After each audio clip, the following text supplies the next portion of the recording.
Hello and welcome to another podcast brought to you by Boston Law Group LLC. This is BTV, the podcast version. I'm Marcus Boston. I want to talk quickly to you today on a question that I'm sure you're wondering if you're watching this video on YouTube or you're listening to the podcast of this. And the question is why is it that my case is worth $50,000 and my neighbor's case is worth $300,000. I mean, there's a huge discrepancy there in the two amounts. Well, I'm going to go over some factors that'll help you understand the process and help you understand this entire thing. The first thing that you got to keep in mind is venue. We call it venue, and that really just means where is the lawsuit filed? What county is the lawsuit filed? For example, what we found is that jury verdicts in Prince George's County tend to be higher than verdicts in, say, Charles County or Anne Arundel County. Jury verdicts in Baltimore City, in the circuit court in Baltimore City, they tend to be higher than verdicts in Baltimore County. So you got to take a look at where is the lawsuit filed. The venue plays a very big role as to how these cases and the amounts, how they stack up. The second thing you want to take into consideration is the jury. Who's on the jury? Is there a different person living in Prince George's County than there is in Charles County or Anne Arundel County? Is there a different person living in Baltimore City than there is in Baltimore County? And when I say a different person, you got to take into consideration these people, their morals, their values. Are they conservative? Are they liberal? What's their life experience? All of these types of things come into play when you are looking at the discrepancies in a lot of these types of situations. So who is on the jury? Who's sitting on that jury in Prince George's County? Who's sitting on that jury in Charles County? Third thing you want to take into consideration is the age. The age of the person. Your neighbor, let's say that you have your neighbor is an older person in their 80s and you're 34, 35. And let's say that it's an injury, it's a very serious injury, there's some permanency that's going on.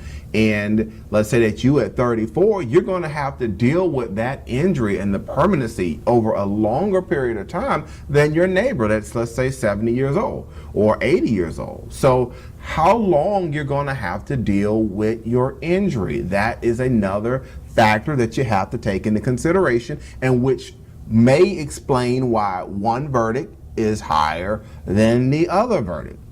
The fourth thing you want to take into consideration is, and it kind of ties into what I was just talking about in number 3, which is the age of the person, but the fourth thing deals with the need of ongoing treatment. And let's say if you're a younger person and you've got to keep going and doing all of this treatment over a longer period of time, then of course it's going to raise the value. In your case, if you're an older person and your life expectancy may not be as long as the younger person, that's going to affect the numbers on this when the case is concluded. So again, do you need ongoing treatment? That is going to play a significant role in this. The fifth thing you want to take a look at is, let's say, is lost wages. You, for example, in your case, you were injured, but you missed work for 2 weeks.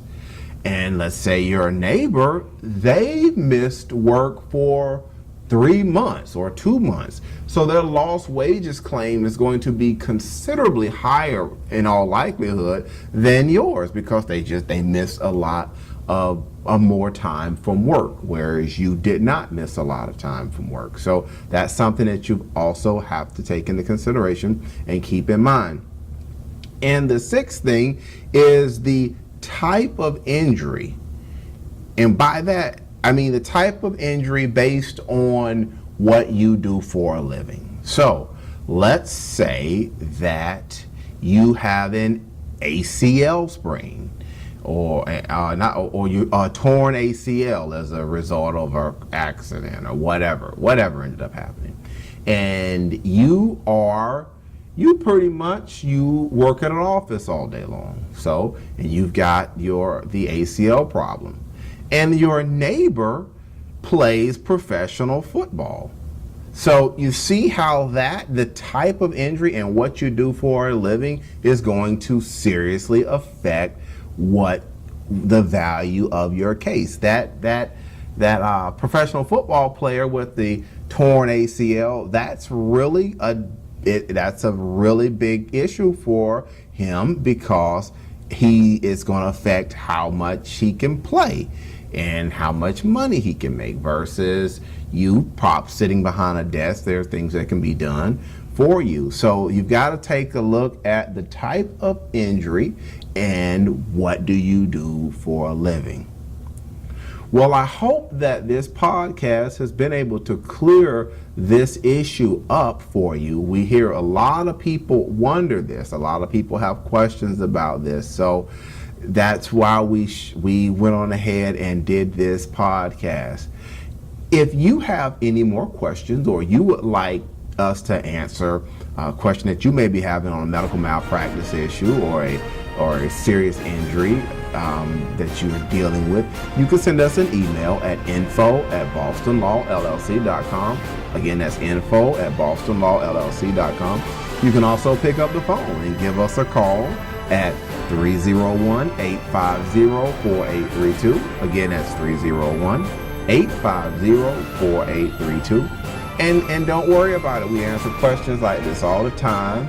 And so, you have some people, well, I don't want to give them a call. No, it's okay. You can give us a call, send us an email.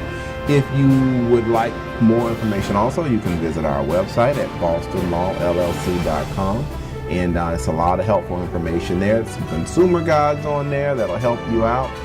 And also, if you are called on a medical malpractice case or a car accident case, and you send us that email, be sure to tell us that you would like the consumer guides that we have. We have consumer guides that deal with medical malpractice issues and auto accidents, and we'll be glad to put one of those in the mail for you, and you can review it, and it'll give you a lot more information on your situation and the process.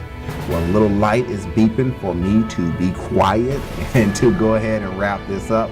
Guys, thanks for listening today. Again, I'm Marcus Boston, and I'll talk with you next time. You have just listened to a podcast from the trial attorneys at Boston Law Group, LLC. For more information, you can reach us at 301-850-4832. And if you would like us to answer a question in one of our podcasts, send us an email at info@bostonlawllc.com. Thank you, and have a great day.